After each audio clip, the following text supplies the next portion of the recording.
नमस्कार दोस्तों, शिक्षा विद केडी में आप सभी का स्वागत है। चैनल पर पहली बार हो तो चैनल को प्लीज़ सब्सक्राइब करना ना भूलें। बेल आइकन को प्रेस करें जिससे आने वाली वीडियो आप तक जल्द से जल्द पहुंच सके।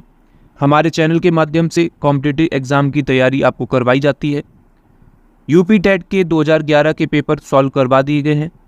अब 2013 के बाल विकास के प्रश्नों को हम आपके सामने प्रस्तुत करेंगे। वीडियो अच्छा लगता है तो वीडियो को लाइक करना ना भूलें।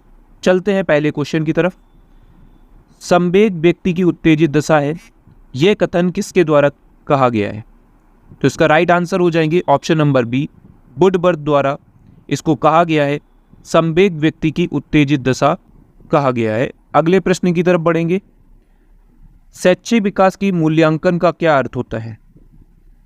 ऑप्शन नंबर डी जो है ज्ञान क्षमता का मूल्यांकन, इसका राइट आंसर हो जाएगा। शैक्षिक विकास का मूल्यांकन का अर्थ हो जाता है। अगर ये वीडियो आपको हेल्पफुल लगता है तो वीडियो को ज़्यादा से ज़्यादा लोगों तक शेयर कीजिएगा। तीसरा प्रश्न हमारे सामने है, पूर्वाग्रही किशोर किशोरी अपने डैश के प्रति कठोर होंगे। तो समस्या के प्रति जो किशोर किशोरी होते हैं पूर्वाग्रही, वो बहुत ही ज़्यादा कठोर होते हैं। इसी तरीके से नेक्स्ट क्वेश्चन की तरफ बढ़ते हैं। संज्ञानात्मक विकास के 4 चरणों संवेदी पेशीय, पूर्व संक्रियात्मक, स्थूल क्रियात्मक और औपचारिक संक्रियात्मक की पहचान की गई है। तो ये जीन पियाजे द्वारा की गई है। ये 4 चरण उनके द्वारा संज्ञानात्मक विकास के बताए गए हैं, याद रखिएगा इसको। अगले प्रश्न की तरफ बढ़ते हैं। 5th क्वेश्चन है हमारे सामने, कौन सा गुण अच्छे मानसिक स्वास्थ्य के नहीं है? तो इसका राइट आंसर हो जाएगा ऑप्शन नंबर सी, बहुत विनीत और स्वयं में सीमित भी इंसान को नहीं होना चाहिए, क्योंकि वो फिर समाज से दूर हो जाता है। अगले प्रश्न की तरफ बढ़ते हैं। 6ठा क्वेश्चन है, अधिगम क्षमता निम्नलिखित में से किससे प्रभावित नहीं होती है? तो आनुवांशिकता, वातावरण और शिक्षण और प्रशिक्षण से तो होती है, लेकिन राष्ट्रीयता से जो है वो अधिगम क्षमता जो है प्रभावित नहीं होती है। इसका राइट आंसर हो जाएगा। अगले प्रश्न की तरफ बढ़ते हैं। किस अधिगम मनोवैज्ञानिक ने बाल विकास या बाल अधिगम विकास में पुरस्कार को महत्व नहीं दिया है? इसका राइट आंसर हो जाएंगे ऑप्शन नंबर डी, गुथरी। गुथरी द्वारा जो है पुरस्कार का महत्व अधिगम को नहीं दिया गया है। नेक्स्ट क्वेश्चन हमारे सामने है, निम्नलिखित में से किस से शिशु के अधिगम को सहायता नहीं मिलती है? तो इसका राइट आंसर हो जाएगा ऑप्शन नंबर सी, स्कूल का बस्ता जो है वो अधिगम की सहायता में योगदान नहीं देता है। इस तरीके से हमारे 8 क्वेश्चन कंप्लीट होते हैं। 9th क्वेश्चन की तरफ हम बढ़ेंगे।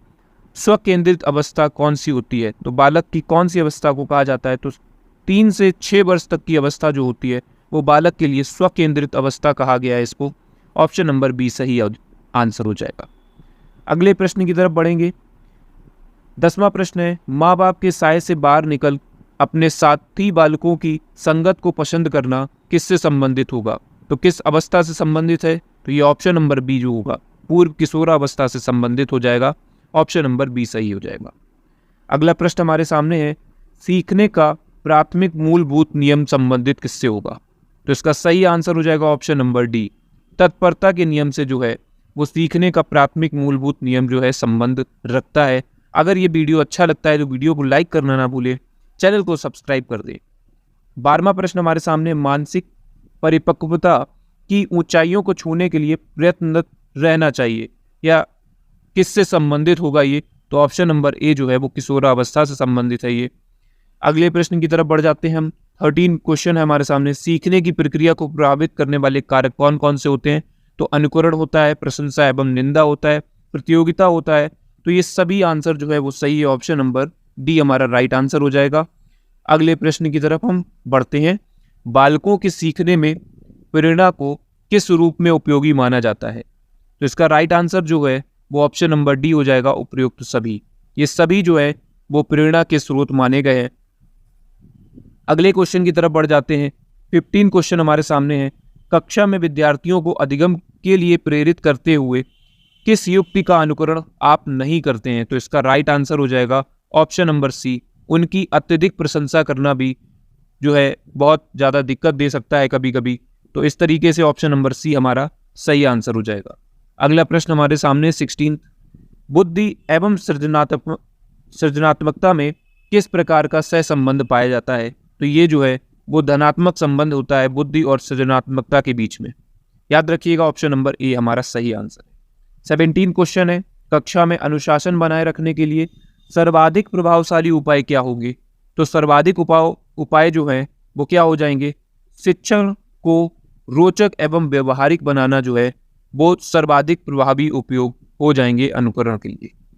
अगले क्वेश्चन की तरफ बढ़ेंगे। 18 क्वेश्चन है, शैशवावस्था में बच्चों के क्रियाकलाप किस तरीके के होते हैं? तो इसका सही आंसर हो जाएगा ऑप्शन नंबर ए, मूल प्रवृत्त्यात्मक जो होता है वो शैशवावस्था में बच्चों के क्रियाकलाप इस तरीके के होते हैं।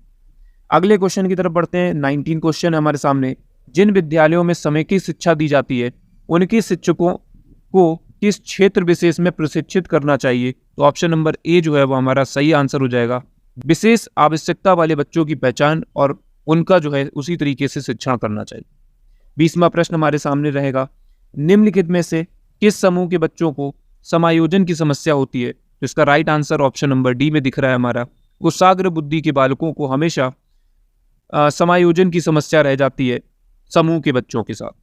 अगला प्रश्न हमारे सामने है 21वां, किसी शिक्षक को यदि ये लगता है कि उसका एक विद्यार्थी जो पहले विषय वस्तु को भली प्रकार सीख रहा था उसमें स्थिरता आ गई है, तो इस शिक्षक को किस दृष्टि से सीखने की मजबूर करेगा? तो ऑप्शन नंबर ए जो है वो सीखने की प्रक्रिया की स्वाभाविक स्थिति को मानेगा। इस तरीके से अगले क्वेश्चन की तरफ बढ़ते हैं।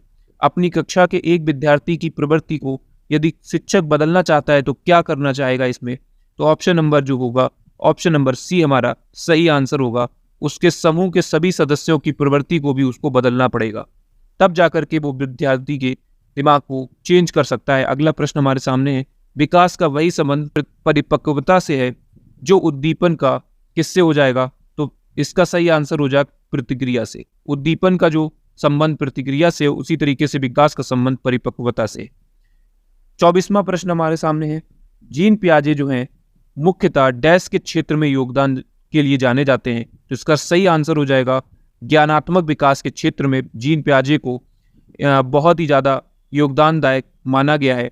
अगला क्वेश्चन हमारे सामने 25वां, जब कभी दो या दो से अधिक व्यक्ति एक साथ मिलते हैं और एक दूसरे को प्रभावित करते हैं तो वे एक सामाजिक समूह का निर्माण करते हैं, तो ये कथन किस तरीके का होगा? तो इसका आंसर हो जाएगा ऑप्शन नंबर बी, ये बिल्कुल सत्य है।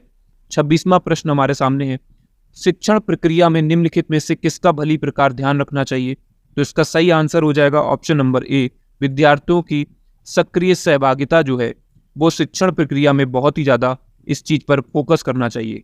27वां प्रश्न हमारे सामने, ध्यान से क्वेश्चन को पढ़िएगा, निम्नलिखित व्यक्तियों में से कौन अपने बच्चों को आंतरिक प्रेरणा दे रहा है? तो इसका सही आंसर हो जाएगा ऑप्शन नंबर डी में, विज्ञान विषय में सर्वोच्च अंक पाने पर राकेश अपने पुत्र की प्रशंसा करता है। अगला प्रश्न हमारे सामने है 28वां, बच्चों के सामाजिक विकास में डैश का महत्व, किस चीज का महत्व ज्यादा होता है? तो खेल का महत्व जो है वो सामाजिक क्षेत्र में बच्चों को बहुत ही ज्यादा हेल्प करता है उसको उनके विकास में, सामाजिक विकास में। तो ऑप्शन नंबर ए सही आंसर है। अगला प्रश्न हमारे सामने बहुत ही इंपॉर्टेंट क्वेश्चन है 29वां, भातिया बैटरी का उपयोग निम्नलिखित में से किसके प्रशिक्षण हेतु किया जाता है? तो आप सभी को पता होगा भातिया बैटरी का प्रयोग जो है वो बुद्धि की क्षमता को मापने के लिए किया जाता है, तो इसका राइट आंसर होगा ऑप्शन नंबर बी।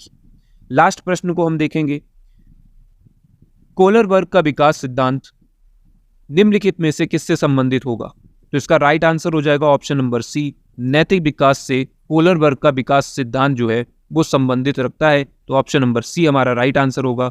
अगर ये वीडियो आपको अच्छी लगी हो तो वीडियो को लाइक कर दीजिएगा। ऐसे ही वीडियो देखने के लिए हमारे चैनल को सब्सक्राइब करना ना भूलें। मिलते हैं नेक्स्ट वीडियो में, तब तक के लिए धन्यवाद।